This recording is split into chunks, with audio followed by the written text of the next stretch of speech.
November 24 Deepavali సంచికలోని ద్వాదశ జ్యోతిర్లింగాల్లో ఇవాళ గృష్ణేశ్వరుని గురించి తెలుసుకుందాం. ఇది కర్ణాటక మహారాష్ట్ర సరిహద్దులోని ఎల్లోరా గుహల సమీపంలో గృష్ణేశ్వర జ్యోతిర్లింగ క్షేత్రం ఉందని. గుస్మ్య అనే భక్తురాలి సహనశీలతకు మెచ్చి మహేశ్వరుడు ఆమె పేరుతో జ్యోతిర్లింగంగా అవతరించాడని ఒక కథ. పూర్వం సుధర్మ సుదేహ బ్రాహ్మణ దంపతులకు సంతానం కలగలేదు.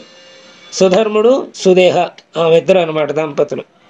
సంతానం కలగకపోతే వారికి చెల్లెలు గుస్మెతో సుధరుడికి పెళ్లి చేసింది.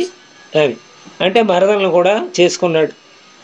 గుస్మెకు మగ శిశువు కలిగాడు.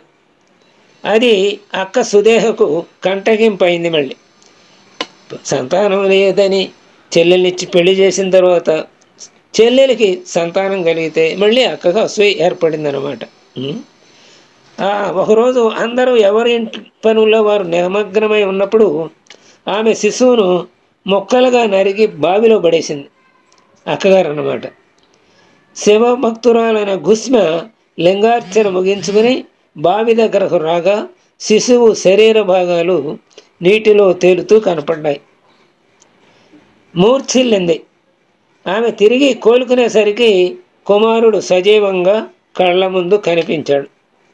ఈ ఘోరానికి కారకురాలైన సుదేహను శిక్షించేందుకు పరమశివుడు త్రిశూలాన్ని ప్రయోగించబోయాడు. అప్పుడు తన అక్క తాత్కాలిక ఆవేశంలో అలా ప్రవర్తించిందని క్షమించాలని గుస్మె వేడుకుంది. ఆమె దయాహృదయానికి సంతోషించి శివుడు ఆమె పేర జ్యోతిర్లింగంగా ఇక్కడ అవతరించాడనమాట. అందుకనే గృష్ణేశ్వర్ అని వచ్చింది. ఆ గుస్మె ఆమె పేరు కదా, అందుకని సుదేహ చెల్లెలైన గుస్మ పేరుతోటి గృష్ణేశ్వర్ అనే పేరుతో ఇక్కడ ఆ శివలింగం ఆవిర్భవించింది. ఇది క్లుప్తంగా గృష్ణేశ్వరుని గురించి ఇక్కడ మనకు ఇవ్వబడింది. చాలా చక్కగా కొద్ది వాక్యాలతో సారాంశాన్ని తెలుసుకున్నాం. స్వస్తి.